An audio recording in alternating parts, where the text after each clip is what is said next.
So the first thing and the most important thing is the mantra meditation. Focusing on the name of God with the Maha Mantra. You can focus on any name of God from any scripture that might be available to you or that you subscribe to. But if you don't have, then you can use the Maha Mantra. Hare Krishna, Krishna Krishna, Hare Hare, Hare Rama, Rama Rama, Hare Hare. The spiritual sound of God's name is very, very powerful, and it can help to reawaken your innate spiritual consciousness that's there, lying dormant. Right? Just like you can wake someone up when they're sleeping by making a noise. Right? Their sense of smell, for example, is not awake. You can't wake them up with some kind of a smell. That's why the smoke detectors at night are so important, because you can't smell the smoke. So spiritual sound, specifically the names of God, are very, very important. Secondly, devotional service. Being of some use in the mission of God, doing some actual service to Him, some personal service, is very, very powerful. The first time I came across this was when I was sweeping the Bhakti Yoga Center driveway. And I was amazed how this simple act of sweeping made me feel so connected spiritually. Now, the reason why that sweeping was so important, also unique, is because that center was dedicated to helping people reconnect with God. That center was dedicated to spreading the names of God.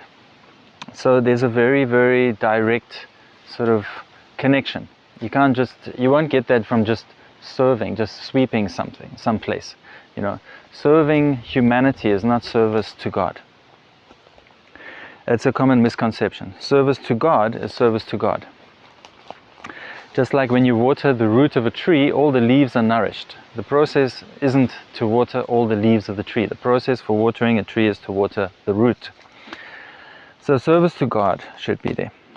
How to serve God? Well, it's pretty clear. The mission of God is there, and we can help Him in His mission. The mission is to reclaim fallen souls from the material world and reconnect them to their spiritual path. Then the third one, which is really, really powerful, is eating sanctified food. Not just saying thank you for the food, but offering the food to God, right? So there's a way that you can actually make an offering to the Lord. Right? So it seems a little bit esoteric, but the fact remains that God is a person and He can accept the offering that you make. The nice thing about this part of the process of eating sanctified food and making an offering of your food to the Lord is that you cook for God. You shop for Him, you do the shopping, then you do the preparation, the cooking, everything, and the offering. So you use a lot of resources in order to do this, in order to eat sanctified food. You use a lot of your resources, and you can dovetail these material things, like your car to drive to the shop, like your money to buy the food, like your kitchen and your appliances to cook for Him, to cook for God. And in this way, there is a great benefit for you, because we accumulate a lot of things. We accumulate wealth, we accumulate materials and so on, and if we can offer that to God and use those things in His service, then a lot of your life becomes spiritualized. So this is a very powerful one, simply by eating, but by cooking for God and then offering that to Him. That's very, very nice. And obviously we know that you are what you eat, so what you eat is the foundation of your life. So if you can connect that with your spiritual path, then it uses a lot of, as I said, resources and time in the service of God. Fourth one is reading. Reading scripture, reading books that help you understand your spiritual nature, your spiritual identity, the material world around us, the spiritual world, and even about God Himself. There's scriptures, as I mentioned, that actually talk about who is God, what does He do, what are His likes and dislikes,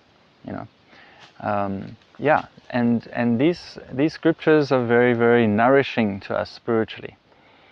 yeah, they're very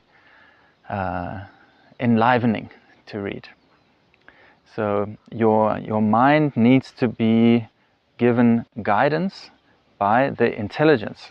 So by reading these books, you strengthen your intelligence. You actually strengthen your intelligence. And this is very, very much needed, it's very important. So this is one of the things that I found out early on in my spiritual journey that is very, very beneficial. So mantra meditation, the sound of God's name, doing some service in the mission of the Lord, eating sanctified food, and reading scripture to strengthen your intelligence. If you have any questions, I hope this makes sense. If you have any questions, let's continue the discussion. Get in touch, as I said, through the link in the description, or send a message in the chat and you can ask your question there. If you're still watching, then you now know 4 basics in spiritual life. These are not the only basics in spiritual life, but these are the first 4 that I learned when I was starting out, which I still follow today. Subscribe and hit notifications for more tips for your spiritual journey. And if you'd like to know what happens next, then watch this video.